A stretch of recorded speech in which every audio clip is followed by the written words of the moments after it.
أهلا وسهلا بكم في هذا الفيديو الذي سنتعرف فيه نحن وإياكم على موعد أول أيام شهر رمضان 2026. وما هي الدول التي أعلنت رسميا عن موعد أول أيام شهر رمضان؟ هل كنت تعلم أن موعد أول أيام رمضان 2026 قد حسم بالفعل في 11 دولة عربية وإسلامية؟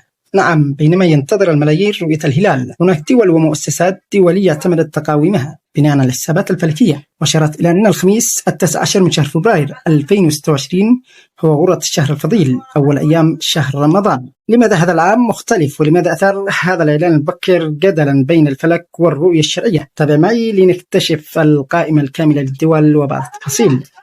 لكن قبل أن نبدأ، اكتب اسم بلدك في التعليقات لنرى من أي مدينة ستصومون هذا العام، ولا تنسوا تعطير التعليقات بالصلاة على النبي صلى الله عليه وسلم. وإلى التفاصيل. كل عام يتكرر الجدل، ولكن في رمضان 1447 هجرية تشير الحسابات الدقيقة إلى تحول مهم. السبب في الإعلان المبكر لبعض الدول يعود إلى أن هلال رمضان سيولد فجر يوم الثلاثاء 17 من شهر فبراير، لكن عند غروب الشمس ذلك اليوم سيكون عمر الهلال صغير جدا ومكتوب في السماء قصير، مما يجعل رؤيته بالعين المجردة حتى بالتلسكوب شبه مستحيلة في معظم الدول العربية والإسلامية. بناء على ذلك يتوقع فلكيا أن يكون يوم الأربعاء 18 من شهر فبراير هو متمم بشهر شعبان، ليكون يوم الخميس 19 من شهر فبراير 2026 هو أول أيام شهر رمضان المبارك رسميا في أغلب بقاع الدول العربية والإسلامية. وإليكم قائمة بالدول التي أعلنت الخميس أول أيام رمضان 2026: سلطنة عمان، تركيا، مصر، الإمارات، سنغافورة،